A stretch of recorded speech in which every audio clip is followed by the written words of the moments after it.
So Ctrl-Shift is a consultancy business, thank you, that specializes in the strategic value of trusted personal information. We've been in market for 10 years, and I've come through various stages of CRM and customer management and various technology and digital markets prior to this. I am, in fact, the co-founder and chief executive, as introduced. We work with large organizations to create that value, and governments and regulators and other bodies like the World Economic Forum to help make the market that we're talking about actually happen. So why am I here? Well, last year, apart from the 10 years we've spent, last year we did a piece of work for the UK government which looked at data portability and how to make data portability an economic growth opportunity for the UK. And that was for the UK at that point in time, but this work has spread out across different countries. So that piece of work identified, it was quite a shocker after 8 years of being in market to find that we had an awful lot to do to actually make this work. But what we found was that there were a number of challenges, and I'll talk to those challenges shortly, to actually make data portability work. But what does it actually mean, make it work? Well, we actually identified from those challenges what we call a market model, data mobility. And data mobility is a set of infrastructure, standards, and services and ecosystems that enable personal data to flow under the control of the individuals, which I think most people here would be quite interested in, to where it can create maximum value for businesses, individuals, and society. Those three stakeholders really critical in everything that we do. But why bother? And I suspect everybody here thinks, of course we have to bother. No, please, come on. There's some important stuff to do, but there's some really important stuff to do. And I would suggest to everybody that you think about three things. Small things which make big differences in people's lives and create small amounts of value for business and society, but overall, big value. So big for businesses and society, and then very big things about how we change, how we live, how we structure our economies. This is what actually this is about. So when we've been working for organizations looking at what's going on across our markets, what we found is there are a number of inescapable drivers of change. So whether we all hope this is going to happen, we're all working away, but lift up your head and have a look at what's actually going on at a government level. These are the things they're worried about. Sectors transitioning, markets, traditional sectors breaking down, business models changing, consumers' expectations changing. Social responsibility. This is a big gig and is underpinning most of the changes in the way that our governments are actually looking to regulate us and manage us and drive value in our society. So social divide, which has contributed somewhat to elections and maybe to referendum too, and supporting vulnerable people, which actually is growing because of the divide. We're starting to see more vulnerable people. Climate change, which underpins everything actually that we do, what we eat, what we drive, how we live, where we live, how we stay warm, how we light everything. And on top of that, this is what government's thinking about, is how the hell do we regulate this stuff? So if we're having sector boundaries breaking down because new value is being created outside of energy, into the home, then the sectors are going to start breaking down. How do we govern that? And how do we make that fair for consumers? And how do we create innovation to make our economies work effectively? And then digitization of markets. And for governments, this is really important because they start to see that they can actually see data that enables them to manage market society and make things fairer for our societies and people. And also the impact on global markets. And take a look at what's going on. So we look at GDPR and data portability in GDPR, and that's great, there's the EU. But it's sweeping down through Asia, down through Australia, up through South America, into North America, where it's being looked at in various states. In California, as you probably know, there's one coming live, a new data protection regulation coming live in January. So we are not alone on the global stage.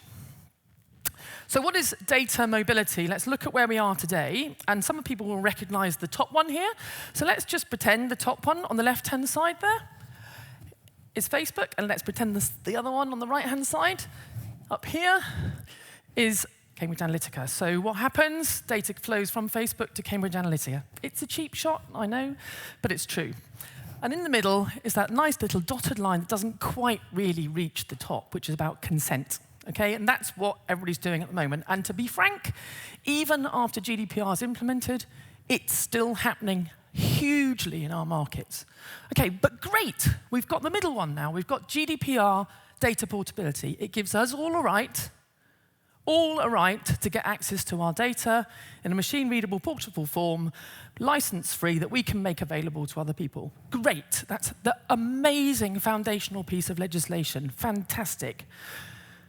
But it's very difficult to operate, because at the moment it's unilateral, so I have to go and get it. I'm not quite sure what I'm going to do with it, what format it's going to come in, and I've got to give it to somebody, and I have no idea who I'm giving it to at all. And there's all sorts of risks, dangers, and all sorts in that. So it's a fantastic piece of legislation, but if we enacted it at scale, it could be very risky. So data mobility, this market model, wraps around that to enable it to be safe, easy, and valuable. It enables multiple organizations share data through what we're calling a data facilitator, often known, and we've talked about PIMs, or personal data management services, or personal data stores, or lockers, and all sorts of things. That facilitates on behalf and advocates on behalf of the individual, making that data available to multiple organizations on the other side. Now we have an environment where we can see where responsibilities sit across this ecosystem, somebody that acts on behalf of the individual, and multilateral sharing, free flow of data. So what does personal data mobility do? It unlocks a true potential of personal data. It makes it safe, easy, and valuable. No market actually works unless you have those three elements, unless it is safe, unless it is easy, and unless it is valuable. And if one of those things isn't right, various people jump in. Business jumps in at value, government tends to jump in at safe, and sometimes easy, although quite often business jumps in there too. Right button, correct. Okay, so when we did our work last year, we worked with economists looking at what the benefits of this are. So the UK government very interested in what would be the benefit to society, what would be the benefit to our economies, what would be the benefit to individuals. I'm just going to have a drink. And what they found, and we found when we were analysing their outputs, was that data mobility accelerates innovation. This is a big gig for most countries. I hope you can't hear me swallowing. About how to create innovation and grow our economies. Also healthier markets, fairer markets that enable the value to flow more fairly across sectors. But also, importantly, improved productivity. But that's not the only thing. So when they did this study, the economists could actually measure the efficiency and productivity opportunity. And they measured an amount for the UK economy of 27.8 billion. I think it's under-egged. In fact, I know it's under-egged, and we kind of squeezed it down a bit so it didn't look a bit exaggerated. But what they also identified was something called recombinant innovation.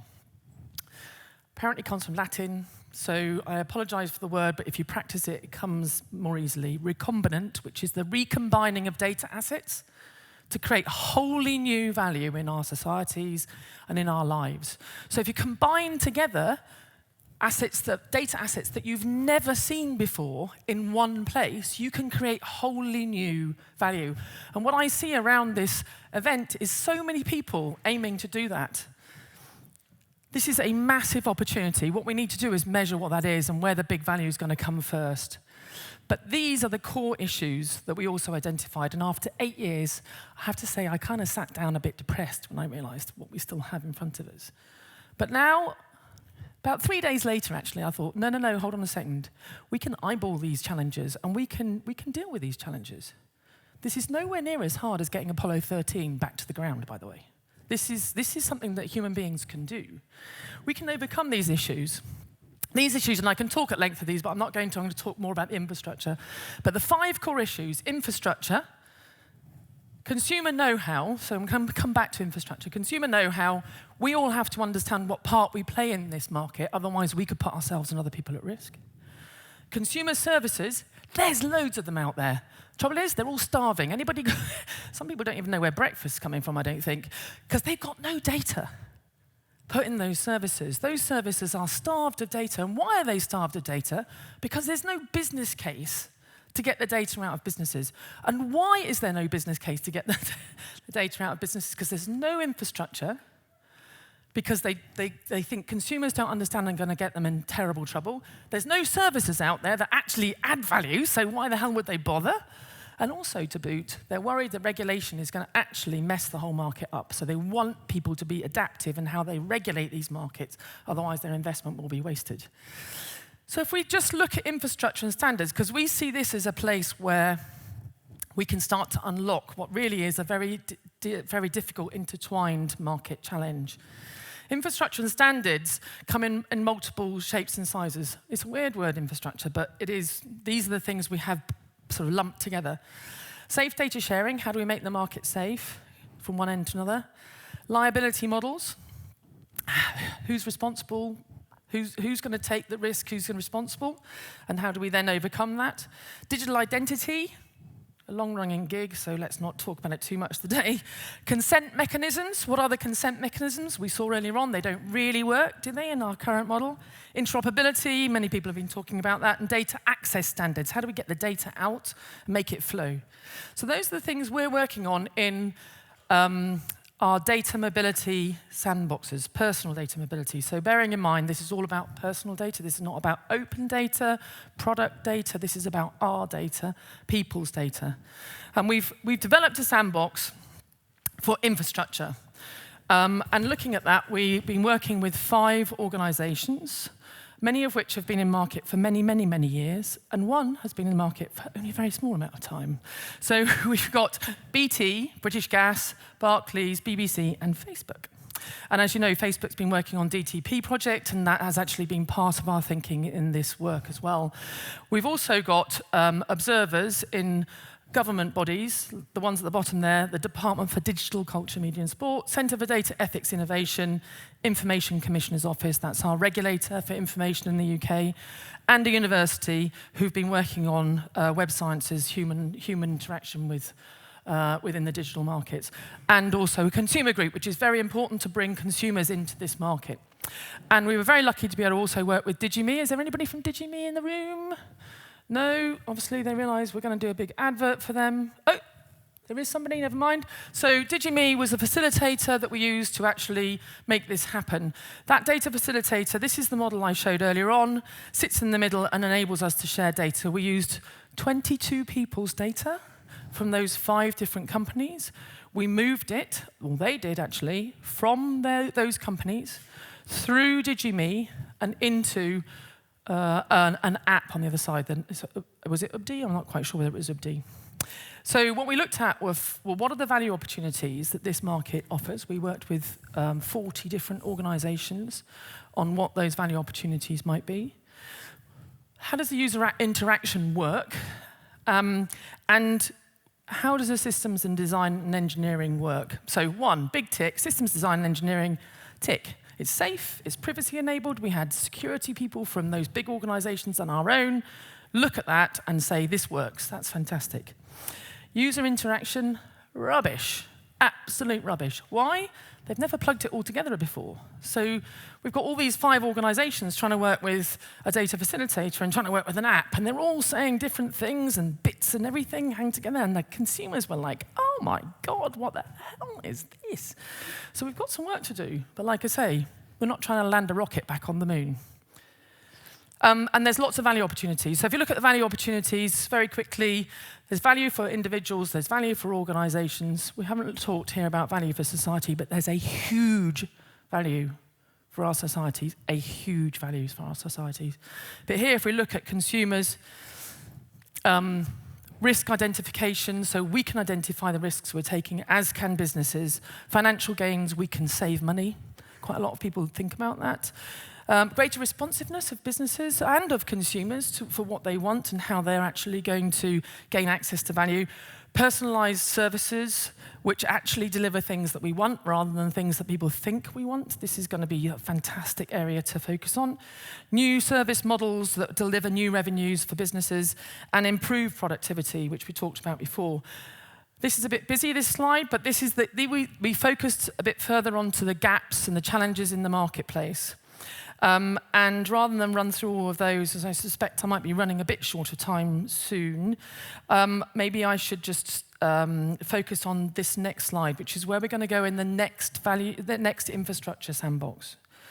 So, just to explain, these ones on the left-hand side, as you look at it, are the challenges and the gaps that we identified and more clearly identified in the first phase.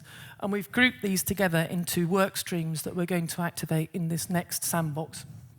Liability model, absolutely critical. We have now eyeballed completely a massive issue that we need to overcome. Businesses don't know what risks they're taking because they don't know who's responsible. Consumers don't know what risks they're taking because they don't know who's responsible. And any app that's using this stuff doesn't know what risks they're taking because they don't know who's responsible. So do you know what's happening right now in market? Everybody's making it the consumer's responsibility. So if we think we're doing a fantastic thing, we are, but we are creating risks for the consumer which are untold. If you share your data about your bank account, if you share your data about your health, your DNA, whatever it is, what risks are you taking? And at the moment, it's your risk. It's not the risk of the organization that's going to use it, and it's not the risk of the organization who's sharing it. It's your risk. And we need to sort out that liability model, otherwise we're all going to be in danger, and actually businesses won't participate. Because actually they're quite good at heart. They don't want to do that. Third-party validation, who is it we're sharing with? Integrated experience, I've already talked about dealing with that. Revocation of data inside the user experience. We can do it technically, but it's awful inside the user experience. Revoke access to my data. It doesn't happen, okay? So it does, but it just doesn't look like it happens. Privacy communications, let's join it up. Let's make sure everybody knows what's actually going on so that we actually know what risks we're taking. But then at the bottom, so those two things we'll actively pursue in this next sandbox. Those bottom three, authentication/digital identity, know-how, consumer know-how, and additional sector data, these things are all, we believe, being progressed outside our project. So we're going to keep a watching brief on these three things and bring those into the infrastructure sandbox. So the infrastructure sandbox is a part of the program of sandboxes that we are progressing. We are progressing on three fronts. I'll talk about the first two in this. Infrastructure is what we just talked about. Identifying the gaps, being clear about what those gaps are, and then identifying how to resolve those gaps. But really importantly, when we can't find a way of resolving those gaps, highlighting that with the people who can actually resolve those gaps, which might be government, lawmakers, regulators, might be technologists, might be consumer groups. So we need to identify who can actually resolve the gaps that we're identifying in the marketplace. We're also building out a number of value sandboxes. So at the moment on the blocks, we have a number of these, and we're working in a similar way to the first one, where we're bringing together a consortium of businesses overseen by government bodies, contribution from consumer groups and universities to help us build out value sandboxes. These are the ones we're looking at, and there are more. The one that's closest to the block, I think, as far as the starting block is concerned, as opposed to the chopping block, the starting block, is mental health. So how do we bring together different sources of data to help people manage their mental health and their well-being, but also alongside that, wealth and management of chronic illnesses. Value in the home, value around travel and mobility. There's others around management of wealth, management of make my finances healthier, and on multiple fronts. There is a huge market here to be had. But we've only actually just started. There is a huge market to be had, and as I said, much of it is in recombinant innovation, but a big prize for businesses in productivity and efficiency. But actually, we've only really just started, and I would ask you to imagine us right now building this. Okay, this is a steam car. This is a steam car built in 1901. Okay. You can see that there are a few design challenges with this. My children have ridden in this. So they say, yes, Mummy, I fall out of the doors because there aren't any doors. There's no windscreen, so I get flies in my eyes. Daddy, who is the man in the blue and white, doesn't have a steering wheel. It's a bit scary. It's a tiller. It's a bit of wood that goes like this to steer it. And if you look carefully, you can't really see it, there is a little dot on the floor, which is the brake, which doesn't really brake much. Thank God they don't know that the engine is underneath the seat, and if it explodes, they're dead. So we have some design challenges in what we're creating at the moment, but we are creating something completely new. We have started. We can see what the problems are. We just need to go about solving them. So there are challenges, there are opportunities, but I'd also ask you to think about this, which I think is a little depressing, which is when this was made, there were 170 automotive manufacturers. 170. Only one survived, and they're called Peugeot. So we are in this stage of the market development.